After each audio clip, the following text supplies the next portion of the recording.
Hi, I'm Bill Gradishar, Professor of Medicine at Northwestern University, and I want to welcome you to this Yerbba YouTube session that we're going to focus on targeted therapy for ER-positive breast cancer. So specifically, what I hope to discuss is some of the newer targeted therapies such as Capivasertib, which is a drug that was relatively recently approved for treatment of patients with hormone receptor positive breast cancer.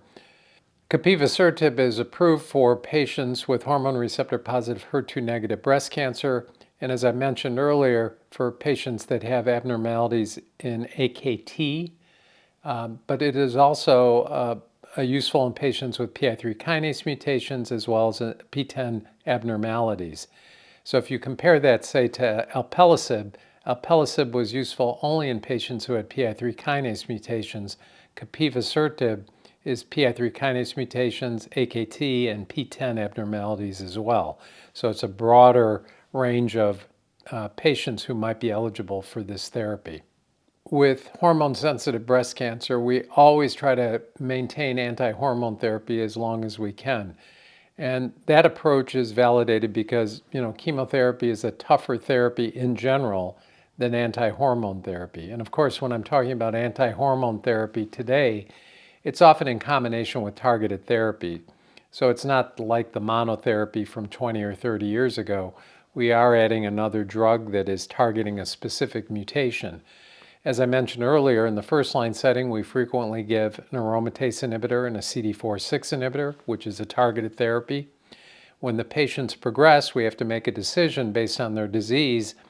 Are they eligible for a different anti-hormone therapy and perhaps with a targeted therapy? So in this case, we've been talking about PI3 kinase AKT or PTEN abnormalities. And if those were present, we would consider adding a drug like Capivasertib to fulvestrant, so that cocktail of two drugs, and continue that for as long as the patient appeared to be benefiting and tolerating it.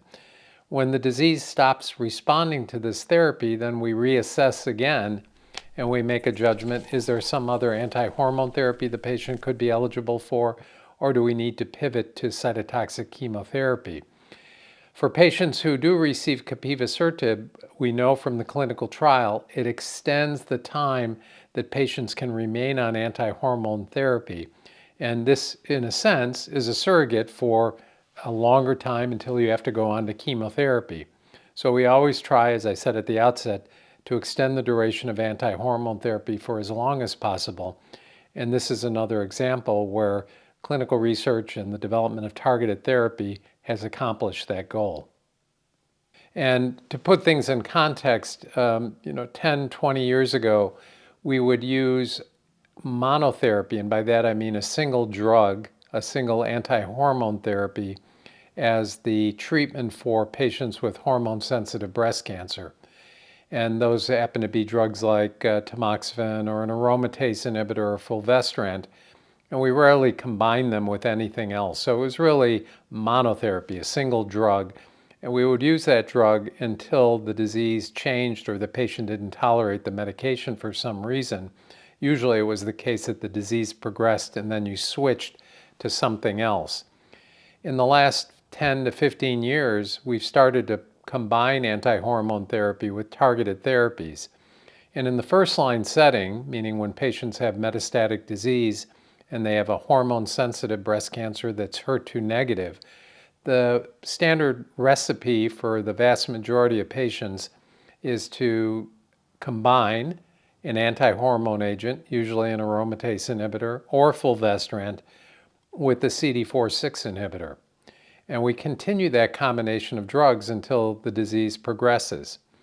The other thing that has evolved over time is we start to look for mutations. And why are mutations important? Because we now have certain drugs that target those abnormalities in tumor cells.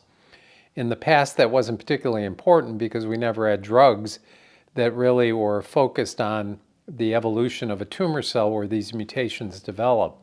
Diagnosed with breast cancer? Meet Yerbba, your guide to personalized treatment options.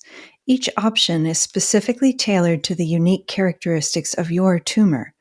Sign up today at Yerbba.com to take control of your breast cancer journey. So going back to what I started out saying, in the first-line setting, it's an anti-hormone therapy, often an aromatase inhibitor, plus a CDK4/6 inhibitor. We continue that until the disease changes or progresses. And at that point, we're looking for those mutations. Are they present? We look for things like an ESR1 mutation, which is an estrogen receptor mutation. We look for the presence of PI3 kinase AKT abnormalities. This is a signaling pathway that is a resistance mechanism. It confers a survival advantage for tumor cells that have abnormalities in this pathway. And that would have been of academic interest until recently. But over the last decade, we've had drugs that target the PI3 kinase pathway. Older drugs that we don't use as much today, like alpelisib was one, and then more recently, Capivasertib, which not only targets PI3 kinase, but the AKT P10 pathways as well. There were trials that were done to try and evaluate what was the activity or effectiveness of using such drugs in patients who have abnormalities in this pathway. And it was demonstrated that if you have a mutation present in the PI3 kinase AKT P10 pathway, that the combination of one of these targeted therapies with a drug like fulvestrant is better than fulvestrant alone. So demonstrating that if the mutation is present, adding the targeted therapy is effective. With specific reference to Capivasertib, this is a drug that we think of as more effective and more appealing than alpelisib. As a class, these drugs all have certain side effects.